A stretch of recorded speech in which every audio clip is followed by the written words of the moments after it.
नमस्कार, आप देख रहे हैं न्यूज इंडिया और मैं हूं आपके साथ रश्मि कुलश्रेष्ठ। श्रमिकों के लिए बसें भेजने के मामले में मजदूरों को ही करते हुए सियासत तेज हो गई है। मामले को लेकर हरियाणा के गृह मंत्री अनिल विज ने भी प्रियंका गांधी के खिलाफ तल्ख तेवर दिखाए हैं और प्रियंका गांधी को खरी खोटी सुनाई है। इस दौरान अनिल विज ने कहा कि कांग्रेस कोरोना से भी घातक बीमारी यानी कि राजनीति की चपेट में है।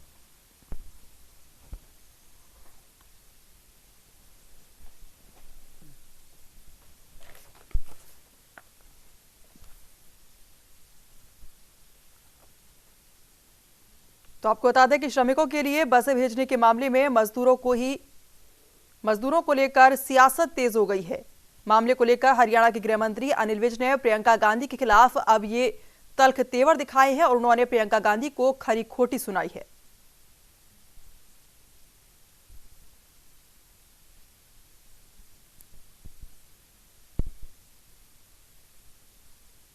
तो आपको बता दें कि लगातार मजदूरों पर सियासत तेज हो गई है। इसी को लेकर यहां पर अनिल विज ने प्रियंका गांधी पर तल्ख तेवर दिखाए हैं। गांधी जो मजदूरों को सामने रखकर इतनी बड़ी राजनीति कर रही है, वो पहले जो कांग्रेस शासित प्रदेश हैं वहां के मजदूरों को तो उनके घर पहुंचा दे, उनको तो पहुंचा नहीं रही और उन प्रदेशों से बसें मंगा के यहाँ पे अपने पॉलिटिकल एजेंडे के अनुसार ये तमाशा कर रहे हैं। कोरोना से भी खतरनाक बीमारी है राजनीति, वो इनको चमड़ी हुई है और ये किसी भी हालत में उसको नहीं छोड़ सकते। बवानीखेड़ा के वार्ड नंबर 12 में स्थानीय वार्डवासियों को 8 साल से पेयजल की समस्याओं का सामना करना पड़ रहा है, जिसका बार बार शिकायतों के बावजूद भी कोई समाधान नहीं है। इस स्वास्थ्य विभाग के कार्यालय में जमा होकर प्रशासन के खिलाफ नारेबाजी की गई। इस दौरान वार्डवासियों ने जल स्वास्थ्य विभाग के अधिकारियों और कर्मचारियों पर भी मनमानी करते हुए समस्या का समाधान नहीं करने का आरोप लगाया।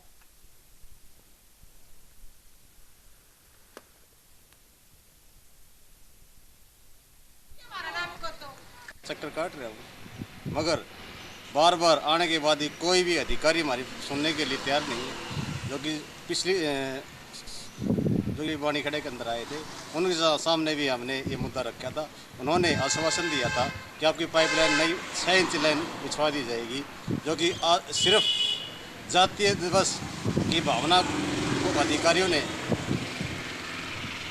इस ईर्ष्या करते हुए शेड्यूल कास्ट की लाइन से जमा गड़ी पड़ी है। हम जमा परेशान से पानी मारा कैसे नहीं ठीक करा देंगे। 50 साल है 50 साल पुरानी लाइन है जी, और हम जमा परेशान है। पानी भी नहीं आ रही, हमारी सुनाई नहीं करते जी। हम जावा तू शाम और बोल भाई मेरे पास जावा जी, हम नहीं करता। हम जमा परेशान से पानी भी नहीं कितने पानी परेशान है जी, बहुत परेशान है, पानी भी नहीं। बवानीखेड़ा के गांव चांकी पीएचसी में स्वास्थ्य विभाग ने 40 व्यक्तियों के सैंपल लिए हैं, जिन्हें कोरोना जांच के लिए रोहतक पीजीआई भेजा जाएगा। वहीं बैंक कर्मचारी, टीबी मरीज, नाई और किराना दुकानदारों सहित 190 लोगों की स्क्रीनिंग भी की गई है। इस दौरान स्वास्थ्य विभाग टीम ने लोगों को मास्क लगाने और सोशल डिस्टेंस बनाए रखने को लेकर जागरूक किया है।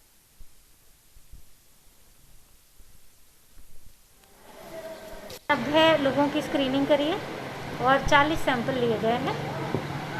ये स्क्रीनिंग हमने जो चांग और चांग के अंडर जो भी गांव आते हैं, जैसे सैम, मीताथल, गुजरानी, इनमें जितने भी बार्बर्स हैं, ग्रॉसरी शॉप ओनर्स हैं, वेंडर्स हैं, बैंक में एम्प्लॉय जैसे कैशियर्स हैं, टीबी पेशेंट्स और जो भी कोई ना कोई काम करते हैं जैसे दुकानें हैं, उनकी हमने आज स्क्रीनिंग करी है।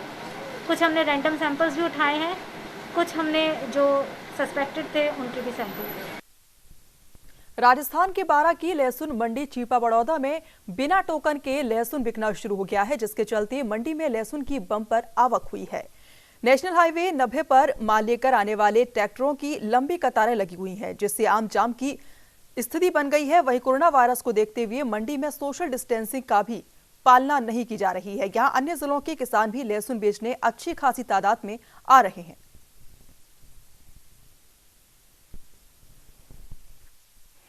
90 पे ये लहसुन बिका है, हाँ। इस रेट से आप संतुष्ट हो या नहीं? कहेंगे संतुष्ट, 8,000 रुपये जो पहले अच्छा, यही माल जबकि 4500 बिकी हुई।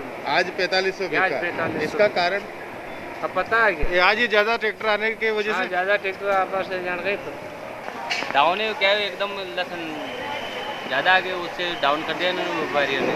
तो नुकसान तो कुल मिला के किसान को है। अच्छा, व्यापारियों को तो फायदा हो रहा है। किसान तो भी लाएगा वो तो, हाँ। वो तो बेचेगा, उनको कुछ कर्जा मर्जा कैसे चुकाएगा वो तो। अच्छा, मजबूरी में मजबूरी में तो बेचेगा, मजबूरी में कुछ भी कर सकता है वो। व्यापारी अपनी मनमानी टोकन से ही बेचेगा वो। आज ये मंडी खुली है तो भीड़ भाड़ भी करेगा, कुछ भी करेगा वो तो बेचेगा। और किसान आने से आज की रात हो गए, ट्रैक्टर आते खूब इकट्ठे हो गए। आज व्यापारियों ने भाव तोड़ दिया। अच्छा, जो माल 5,000 बिका था वह 3,500 बिका है। दौसा के लालसोट रोड पर स्थित जगन्नाथ पेट्रोल पंप पर 18 मई को लूट और मारपीट की वारदात में पुलिस ने खुलासा करते हुए 7 आरोपियों को गिरफ्तार किया है। दरअसल ये पूरी वारदात घटनास्थल लगे सीसीटीवी कैमरे में कैद हो गई थी, जिसके आधार पर पुलिस ने कार्रवाई करते हुए आरोपियों को गिरफ्तार कर जांच शुरू कर दी है। क्या कार्रवाई? 18 तारीख की शाम को घटना थी। जगन्नाथ पेट्रोल पंप पे लूट की वारदात की थी। 10 से 12 लोग थे उसमें। इस पर हमने तुरंत टीम का गठन किया था थानाधिकारी सदर के नेतृत्व में, जिसपे हमने उनको 7 लोगों को अभी अरेस्ट किया है और आगे की इन्वेस्टिगेशन करके उन कार्रवाई की जाएगी। इस टाइप के इंसान की प्रवृत्ति के आप बताइए। कुछ लोग इसमें आपराधिक प्रवृत्ति के भी लोग हैं। अजमेर के ब्यावर में पूर्व प्रधानमंत्री राजीव गांधी की पुण्यतिथि पर उन्हें याद किया गया। यहां सोशल डिस्टेंसिंग की पालना करते हुए पदाधिकारियों और कार्यकर्ताओं ने राजीव गांधी की फोटो पर माल्यार्पण करते हुए उन्हें भावांजलि अर्पित की। इस दौरान सभी ने राजीव गांधी के अधूरे सपने को साकार करने का संकल्प लिया।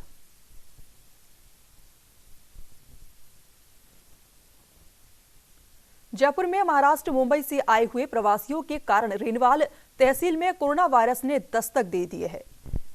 ब्लॉक सीएमएचओ राज चौधरी ने बताया कि मोहनपुरा बालाजी स्कूल परिसर में 15 प्रवासियों के सैंपल लिए गए थे, जिसमें एक लालासर निवासी कोरोना पॉजिटिव पाया गया है। साथ ही रेनवाल नगर पालिका क्षेत्र की काकड़वाली ढाड़ी निवासी पॉजिटिव आया है। राज चौधरी ने कहा कि ये दोनों ही महाराष्ट्र के मुंबई से आए थे।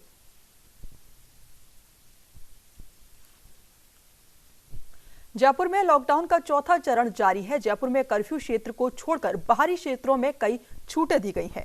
हालांकि 4 दीवारी क्षेत्र में पुलिस ने कोई छूट नहीं दी है, यानी पुरानी व्यवस्था अभी भी 4 दीवारी में लागू है। हालांकि यह दुकान के अंदर कोई सामान बाहर लेना हो या निकालना हो, उसके लिए व्यापारी 2 घंटे के लिए अपनी दुकान खोल सकते हैं। वह किराने की दुकान, मेडिकल स्टोर 4 दीवारी क्षेत्र में खोल सकते हैं। मेडिसिन और किराना की दुकानें जो डोर टू डोर सप्लाई कर रही है वो यथावत चालू है। मेडिकल की दुकानें 24 घंटे खुली हुई है। बाकी व्यवस्थाएं जो पूर्व से चली आ रही है उसी प्रकार से कार्यरत है। जहां कर्फ्यू एरिया है और अब लगभग 55 से 60 दिन इस कर्फ्यू को होते आए, लोगों को घरों में रखना, उनको समझाना पुलिस के लिए एक चैलेंज का विषय बना हुआ। जैसलमेर के पोखरण में पुलिस ने पोखरण जैसलमेर सड़क मार्ग पर स्थित शॉपिंग मॉल एसजी मार्ट को बगैर प्रशासनिक अनुमति के खोलने पर संज्ञान लिया है। मौके पर पहुंची पुलिस ने मॉल को बंद करते हुए मालिक को सख्त हिदायत दी है। वहीं मॉल में पुलिस को भारी भीड़ नजर आई है और लोग बिना मास्क की खरीदारी करते हुए भी नजर आए हैं। मिली कि ये एसजी मार्ट मॉल जो है वो खुला है। यहाँ पर आके इनको पूछा है भाई आपके पास कोई परमिशन है, तो इन्होंने कोई ऐसी विधिक परमिशन नहीं बताई है, इसलिए इनको अविलंब बंद करने हेतु निर्देशित किया गया है और अविलंब यहाँ बंद करवा के जाएंगे। लोगों की काफ़ी भीड़ है यहाँ पे, काफ़ी लोग मास्क भी नहीं लगे, उसके लिए जिनके मास्क नहीं लगे हुए हैं, सोशल डिस्टेंसिंग की पालना नहीं कर रहे हैं, उनके यहाँ नहीं है तो यहाँ भी कार्रवाई करेंगे। जहाँ भी जो मास्क नहीं पहन रहे हैं, सोशल डिस्टेंसिंग की पालना नहीं कर रहे हैं, उनकी प्रॉपर उनके खिलाफ एक्शन हो रहा है। राजस्थान में कोरोना संक्रमण की रोकथाम को लेकर अब पुलिस प्रशासन ने और सख्ती दिखाई है। प्रदेश में लॉकडाउन और कर्फ्यू का उल्लंघन करने पर 6,490 लोगों के खिलाफ मामले दर्ज किए गए हैं। कोरोना संक्रमण को लेकर सोशल मीडिया पर अफवाह फैलाने या आपत्तिजनक मैसेज वायरल करने वाले 290 आरोपियों के खिलाफ 207 मामले दर्ज किए गए हैं, जबकि लॉकडाउन और कर्फ्यू का उल्लंघन करने वाले 16,557 लोगों को गिरफ्तार किया गया है। पूर्व प्रधानमंत्री राजीव गांधी की पुण्यतिथि पर जयपुर में यूथ कांग्रेस दफ्तर पर रक्तदान शिविर का आयोजन किया गया। प्रदेश अध्यक्ष मुकेश भाकर के नेतृत्व में आयोजित शिविर में सैकड़ों यूनिट ब्लड जमा हुआ। शिविर में चिकित्सा मंत्री रघु शर्मा, परिवहन मंत्री प्रताप सिंह खाचरियावास भी पहुंचे। के पूर्व प्रधानमंत्री और भारत रत्न स्वर्गीय श्री राजीव गांधी जी की आज पुण्यतिथि है। आज ही के दिन उनका बलिदान हुआ था और आज पूरे देश में श्रद्धा से हम लोग उनको याद करते हैं। जिस तरह से सूचना और तकनीकी और क्रांति की उन्होंने 21वीं सदी का सपना देखा, आज वो मूर्त रूप ले रहा है। राजीव गांधी ने जिस तरह से पंचायती राज को मजबूत करने के लिए पंचायत राज संस्थाओं के चुनाव नियमित 5 साल में कराने का कानून बनाया, जिस तरह से 18 साल के नौजवान को मतदान का अधिकार दिया, एक से एक क्रांतिकारी कदम प्रधानमंत्री रहते हुए उन्होंने उठाए। पूर्व प्रधानमंत्री स्वर्गीय राजीव गांधी जी की जो पुण्यतिथि है, वो 29वीं पुण्यतिथि है, उसके उपलक्ष्य में पूरे राजस्थान भर में युवक कांग्रेस द्वारा हर जिले विधानसभा लेवल के कार्यकर्ता की भागीदारी के साथ 2900 यूनिट ब्लड डोनेट का टारगेट हमने लिया था। क्योंकि कोरोना का समय चल रहा है, लोग बाग बाहर आ नहीं पा रहे, जो हमारी ब्लड बैंक है उनको ब्लड की ज़रूरत है, लोगों को ब्लड की ज़रूरत है, तो इसको लेकर हमने आज ये ब्लड डोनेशन कैंप किया। जयपुर में युवा कांग्रेस यहाँ अलग अलग जगह हमने कई बस भी लगा रखी है ताकि वो एक जगह भीड़ ना हो, सोशल डिस्टेंसिंग की भी हम ध्यान रख पाए।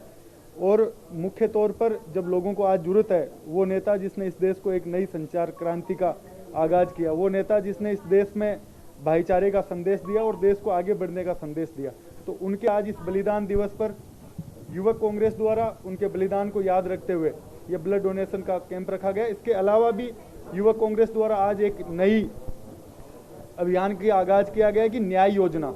हम लोग आज जो गरीब मजदूर जा रहे हैं उनको कैश पैसा युवक कांग्रेस विधानसभा से लेकर प्रदेश लेवल तक देगी। देश भर में कोरोना संक्रमण के मामले लगातार बढ़ रहे हैं, वहीं राजस्थान में भी स्थिति ज्यादा बेहतर नहीं है। प्रदेश के विभिन्न जिले कोरोना की चपेट में आ चुके हैं। राजधानी जयपुर में कोरोना के केस लगातार सामने आ रहे हैं। ऐसे में संक्रमण के बेहद प्रभावित हॉटस्पॉट पर महा कर्फ्यू लगा हुआ है। राजधानी जयपुर के 4 दीवारी क्षेत्र में संक्रमण को देखते हुए 3 महीने से सख्त लॉकडाउन लागू है। न्यूज इंडिया टीम ने 4 दीवारी क्षेत्र में जाकर लॉकडाउन की व्यवस्थाओं का जायजा लिया है।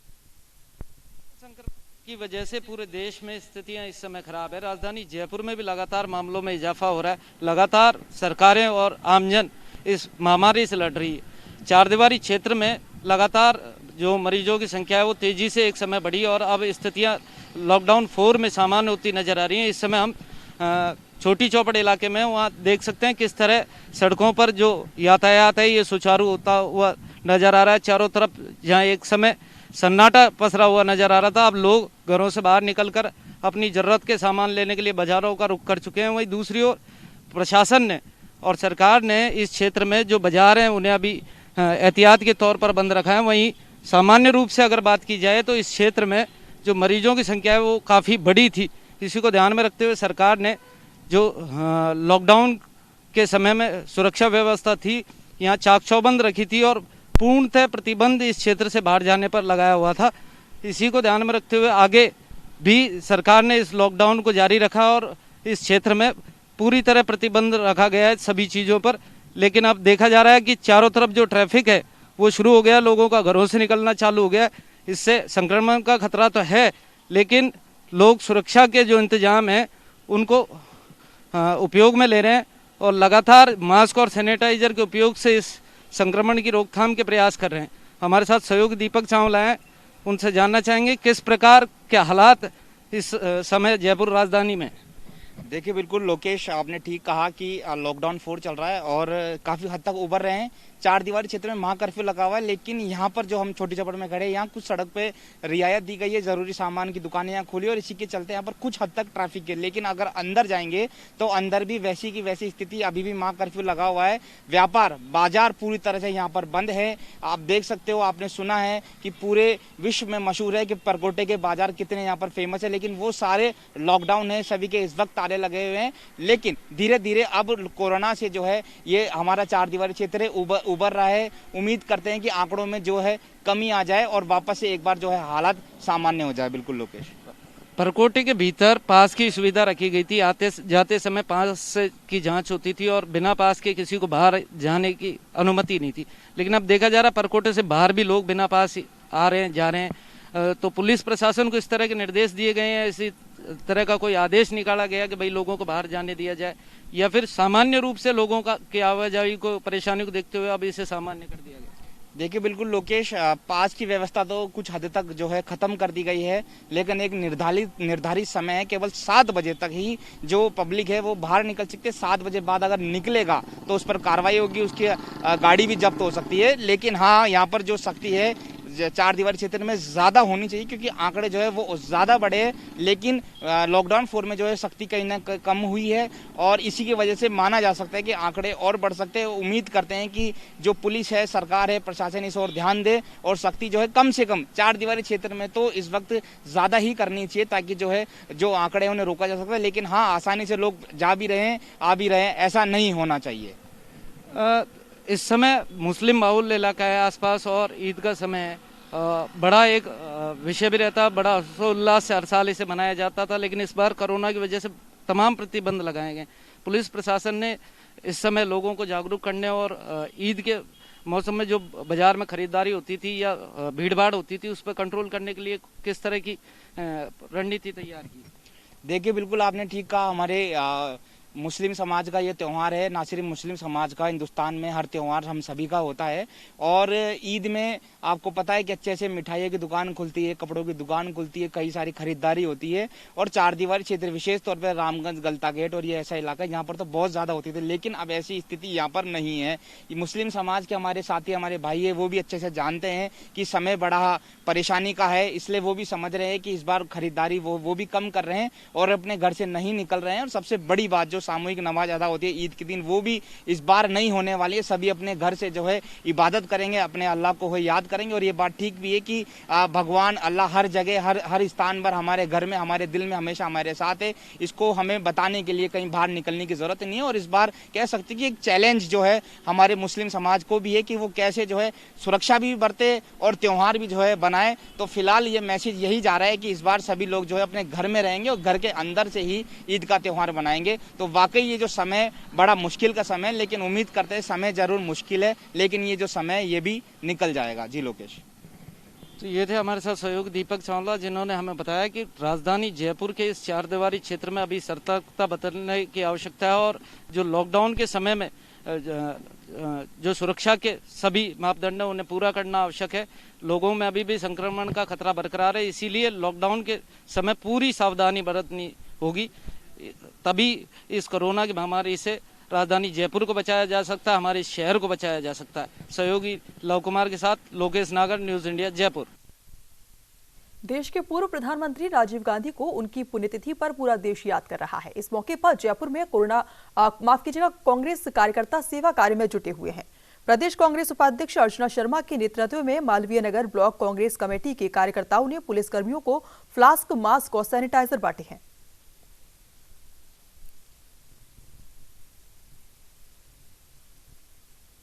भारत रत्न पूर्व प्रधानमंत्री स्वर्गीय राजीव गांधी जी की आज कुछ पुण्यतिथि है और हमने ये प्रण ले रखा है कि कोरोना के संघर्ष में हम लोग आम जनता की सेवा करते रहेंगे। और इसी उपलक्ष्य में जो आज विशेष अवसर है उनकी पुण्यतिथि का, उस पर हमने ये मानस बनाया था कि ट्रैफिक कर्मी जो फ्रंटलाइन है और कोविड वॉरियर के रूप में आम जनता के बीच में जाते हैं, हेल्थ फैसिलिटी तक पहुंचाने में सबसे पहले उनकी भूमिका होती है। यानी कितना ज़्यादा संक्रमित इलाका है उससे उन्हें सरोकार नहीं, उन्हें सिर्फ जन सेवा करनी है।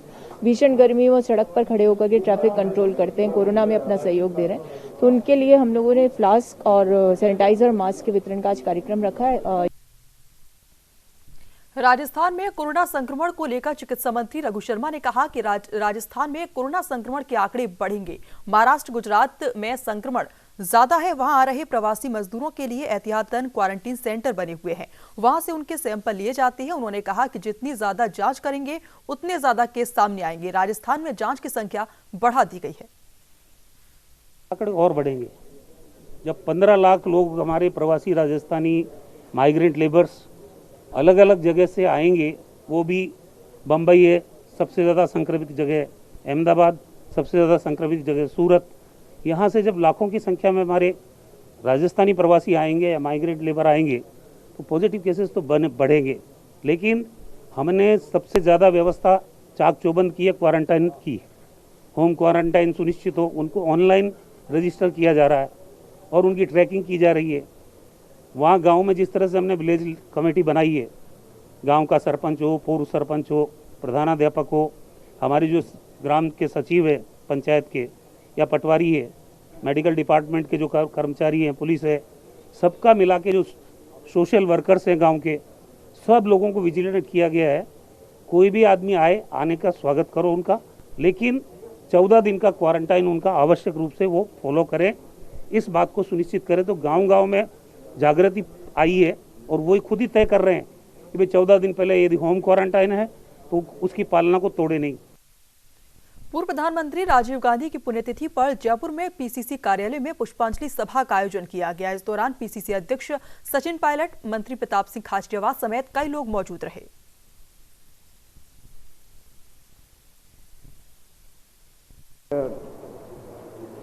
स्वर्गीय राजीव गांधी जो देश के प्रधानमंत्री रहे, कांग्रेस अध्यक्ष रहे, भारत रत्न, उनकी पुण्यतिथि है, बलिदान दिवस है। हम सभी लोग उनको श्रद्धांजलि देते हैं। राजीव गांधी जी का जो राजनीतिक जीवन था बहुत कम था, लेकिन उन्होंने देश को एक नई दिशा दी और 21वीं शताब्दी के लिए देश की जनता को तैयार किया। हम सब उनके योगदान को आज स्मरण करते हैं, याद करते हैं। योगदान भी दिया, बलिदान भी दिया और एक ऐसी परंपरा बनाई जो मैं समझता हूँ बहुत आगे तक हम लोगों को उसका अनुसरण करना पड़ेगा। हम सभी कांग्रेस जन और सभी नौजवान और सब देश के लोग आज उनको बहुत भावभीनी श्रद्धांजलि दे रहे हैं, क्योंकि संक्रमण कोरोना का पूरे देश में फैल रहा है और एआईसीसी ने कांग्रेस ने निर्णय लिया तो मैं समझता हूँ बहुत सराहनीय है कि एआईसीसी ने राजीव जी की याद में इस बार पहली बार कोई इश्तिहार नहीं दिया और जो भी वो पैसा इश्तिहार के लिए खर्च करते उस पैसे को संक्रमण के लिए युद्ध जो हो रहा है उसमें मदद के लिए हम इस्तेमाल करेंगे, श्रमिकों को लाने के लिए हम इस्तेमाल करेंगे। और देश भर में लाखों ऐसे परिवार हैं जो आज भी सड़कों पर हैं, सैकड़ों सौयों मील चल रहे हैं, बच्चे, बुजुर्ग, भूखे पेट, बेरोजगार होकर उन लोगों की मदद करने के लिए कांग्रेस पार्टी दिल्ली से और प्रदेश में और देश भर में उनकी मदद कर रही है। लेकिन आज इस मौके पर उनको हम याद करते हैं, हम श्रद्धांजलि हमने आज दी है और कोशिश करी है कि हम सब मिलकर आने वाले समय में हमारी सरकार और हमारी पार्टी उसी रास्ते पर चले जो राजीव जी ने दिखाया था। कोरोना वायरस की त्रासदी में आम आदमी पार्टी ने अपने कार्यकर्ताओं से फीडबैक लिया और पार्टी लोगों की सुविधाओं के लिए सहयोग देने वाले कर्म योद्धाओं को सम्मानित करेगी।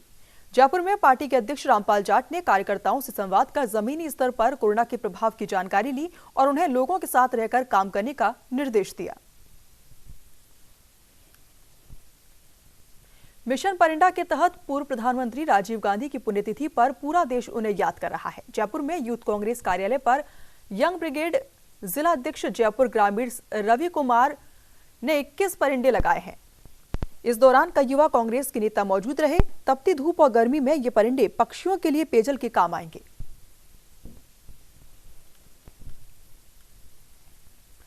सितारगंज क्षेत्र में लॉकडाउन 4 में राज्य सरकार द्वारा खनन कारोबार में मिली छूट के चलते उसमें चलने वाले खनन वाहनों से क्षेत्र में दुर्घटनाएं बढ़ गई हैं।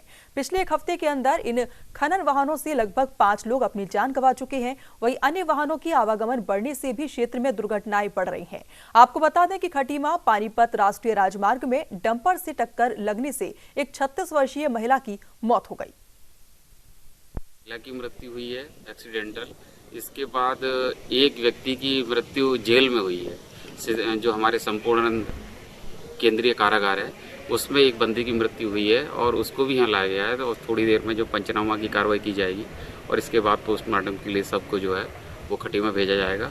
अभी एक एक्सीडेंट और आया है, तो आज हम कह सकते हैं कि निरंतर इन क्षेत्र में एक्सीडेंटों की संख्या बढ़ रही है। की शुरुआत हो चुकी है। लॉकडाउन 4 में जो है कुछ रियायतें मिली हैं, लोगों को काम करने के लिए रियायतें मिली हैं, लोग अपने वाहनों से लेके चल रहे हैं। तो उस लॉकडाउन में लक्सर के सुल्तानपुर में पुलिस ने ईद की तैयारियों को लेकर एक बैठक की, जिसमें हिंदू मुस्लिम सभी को बुलाया गया।